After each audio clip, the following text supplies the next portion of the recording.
자, 27강 키 핵심 지문은 유치권과 관련된 거죠. 유치권의 성립 요건 아주 중요하죠. 대표적으로 결연성이라고 그랬습니다. 그러면 일본의 다세대 주택 12세대의 공사를 수급받은 자가 공사를 완성하였으나 그 대금을 받지 못하여 그중 1세대를 점유하여 유치권을 행사한 경우, 그러면 유치권을 점유하는 1세대에 대한 공사 대금뿐만 아니라 12세대의 공사 대금 전부를 피담보 채권으로 성립한다. 이 말은 담보물건의 통합은 우리 유치권은 불상대만 없이 수반성, 부정성, 불가분성이 있다는 뜻이네요. 그러면 유치권의 불가분성이 목적물이 분할 가능하나 수개의 물건인 경우에도 적용된다라는 것. 그래서 유치권의 불가분성의 의미가 첫 번째 1번 지문이 되겠습니다. 2번은 임대인과 임차인 사이에 건물 명도 시 권리금을 반환받기로 약정이 있었다면 권리금입니다.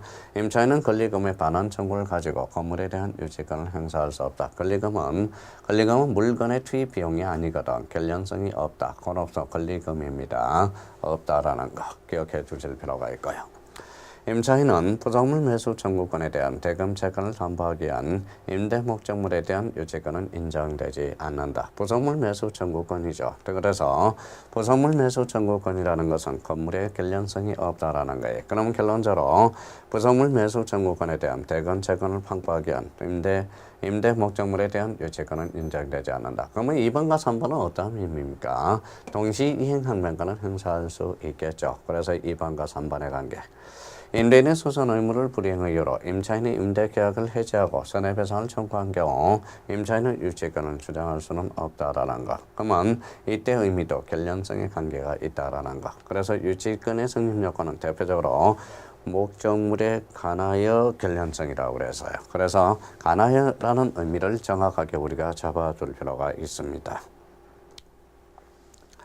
자, 5번에 수급인의 재료와 노력으로 신축된 건물에 대해서 특별한 사정이 없는 한 수급인은 유치권을 행사할 수 없다. 그러면 결론적으로 건물의 투입 비용은 아니죠.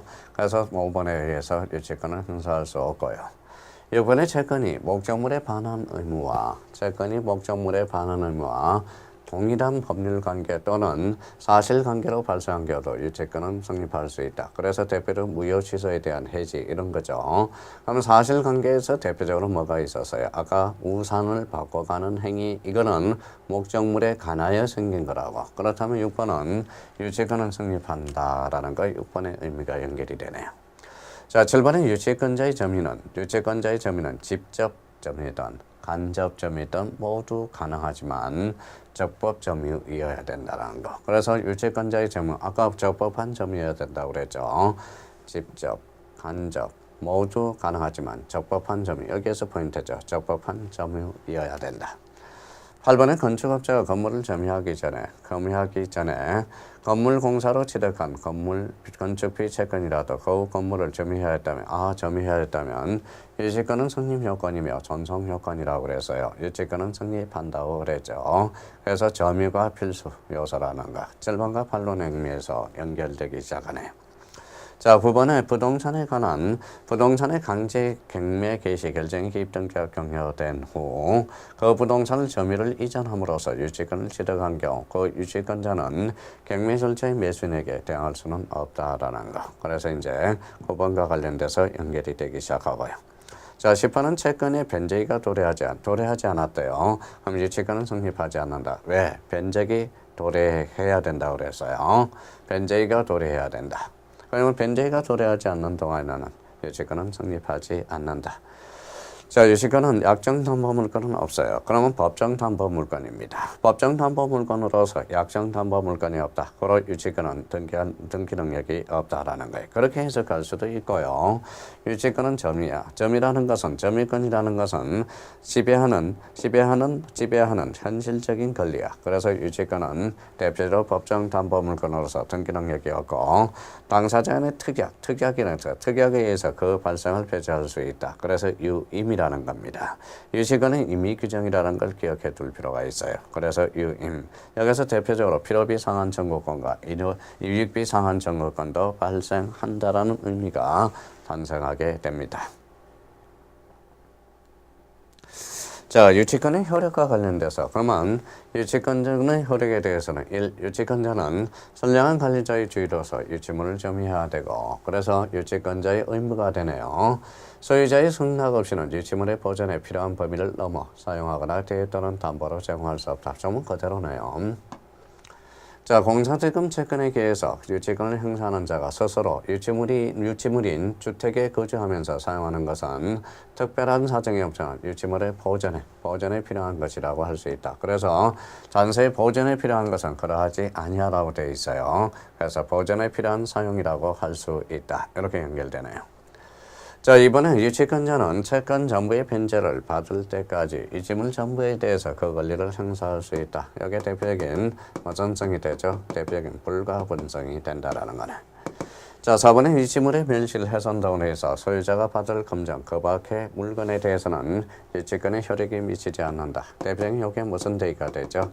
물상대의가 되네. 물상대의. 유치권에는 물상대의가 없어요. 그래서 유치권은 뭐가 없다? 먹을 물이 없어. 그래서 우물물이 없어요. 우선 변제적 효력가 물상대의는 없다. 유치권은 뭐가 없다? 먹을 물이 없어. 뭐가 없어? 우물물이 없다라는 거예요.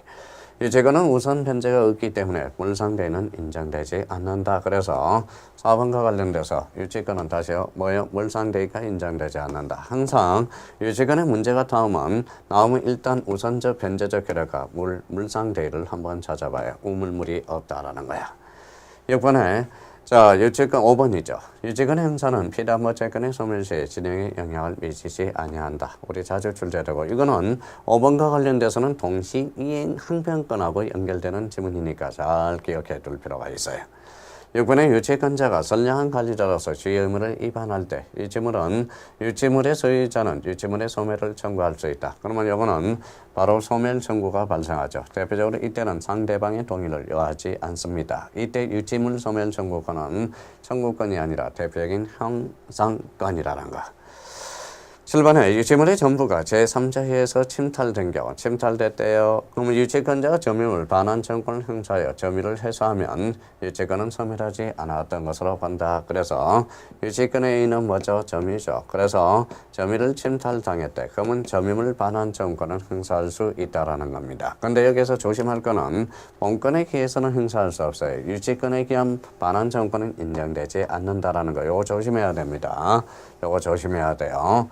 그래서 유치권의 효력과 관련돼서 1, 2, 3, 4, 5, 6, 7 요거 7개 지문은 우리 유치권의 바로 핵심 키 지문들이 돼요. 그래서 계속적으로 우리가 이제 프린트를 뽑아서 계속적으로 반복 적어도 3번은 반복하셔야 됩니다. 우리 유치권과 관련돼서 요 지문들만 잘 정리된다면 유치권 한 문제는 무조건 맞출 수 있습니다. 그래서 반복 안전하서나 반복입니다.